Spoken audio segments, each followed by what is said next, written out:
was born in Osage City. In her era, a lot of people weren't born in hospitals. She was born in her house. She was the third of 4 children that were born to Clarence and Frances Mitchell. It sounds like her growing up years, it's kind of funny when you sit down with families sometime and talk about memories. At first they're like, well, we don't really know that much, or there's really not that much that's interesting, but the longer you share, the longer you start filling in all sorts of details.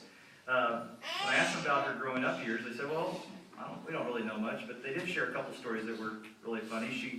She was like a lot of kids. They loved to play cowboys and Indians, but when they played cowboys and Indians, it was a lot more realistic than when kids do it today. They used real bows and arrows, okay?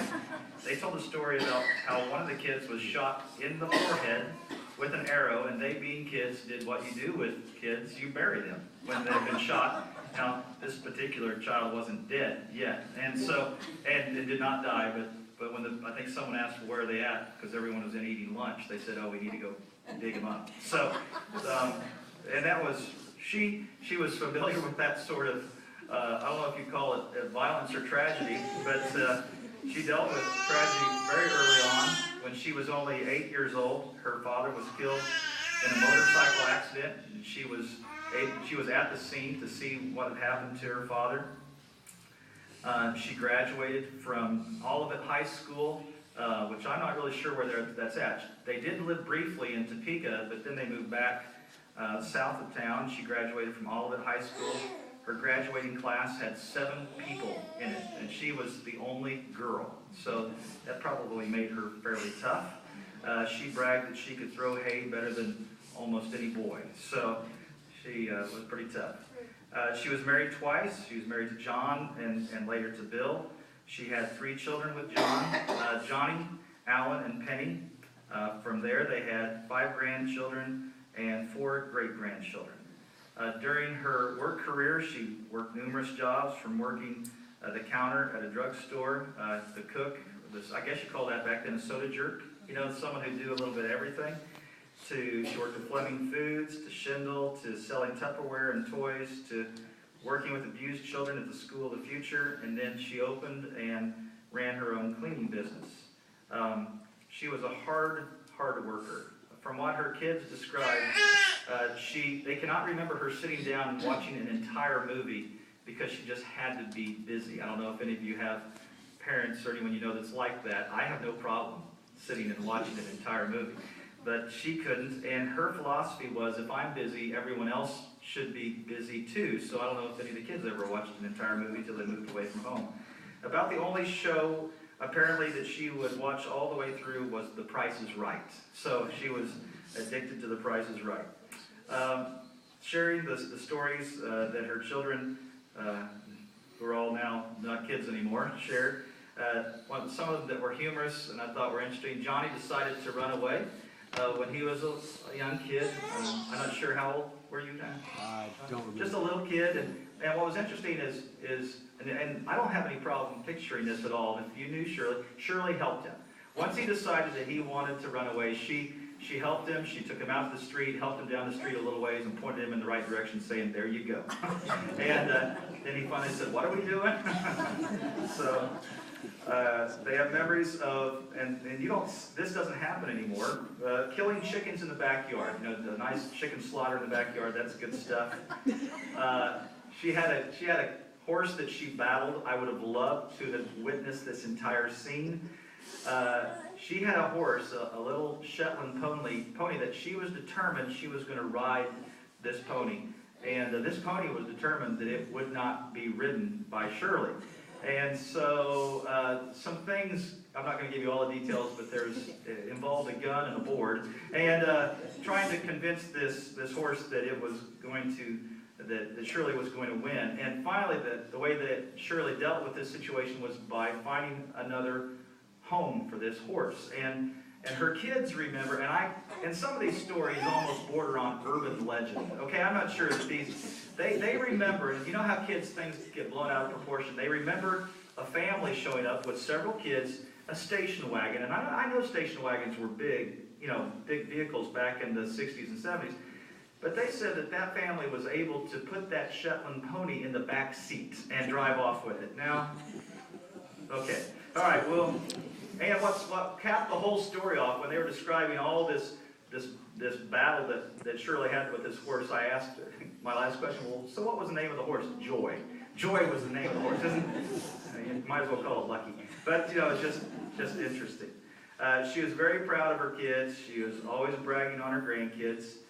Probably one of her greatest accomplishments was 18 years of sobriety as of, now it's ironic how this works. She was celebrating 18 years of sobriety on November 1st. And that was also the day that she died. So sober for 18 years. Absolutely no fear in her. She would not back down. And how many of you have ever been told something by her that you said, you really can't say that? But that didn't stop her from saying that. She loved guns, including a .357 Colt Python. I think that's even bigger than the Dirty Harry gun. But it's huge. There's a picture of her. They couldn't find this picture, but it would have been a great one. I think Capital Journal went out and interviewed her. There's a picture of her holding this gun, and the caption says, "Don't make my day." So kind of a ripping off of Dirty Harry. They have memories of their mom shooting critters in her backyard that messed with stuff. And another story of a guy who was down the street to the south of where they lived, who was drunk and making a ruckus, so she pulled out a rifle and took a couple shots over his head just to help him make his way away from the house. So she had a bumper sticker on her car that said "Sig Sauer," and I'm like, I don't know what that means. It's a German handgun. So she was big into guns. And I say that she had no fear except for snakes. Now, she was very, very scared of snakes, and particularly scared of pythons. And, Kansas is known for our killer pythons. And it didn't matter what size it was always a python.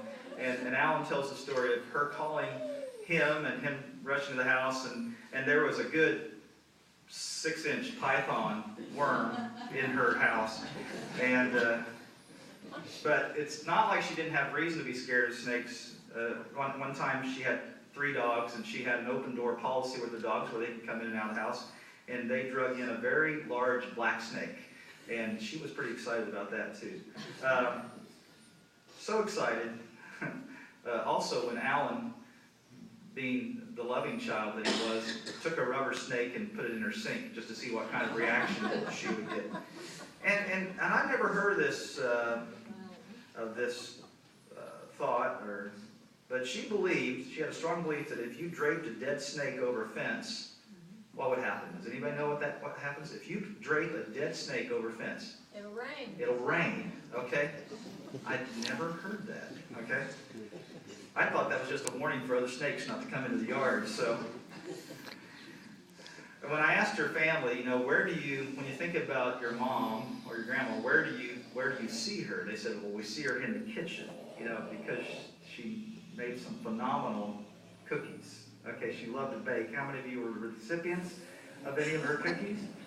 But she wasn't just good with cookies. She made some amazing potato salad, homemade ice cream, peanut butter balls. But probably the baking was what she was best known for. 3 nights a week, she would bake fresh baked cookies and take them to AA meetings. Okay. She would also take cookies to the firefighters at Station 11. Okay. And what's interesting to me, I was just thinking about this. For the guys, one of my friends works at Station 11, and I wondered, all he sees is this really sweet lady bringing him cookies. Does he know any of the rest of this story? How ornery she was.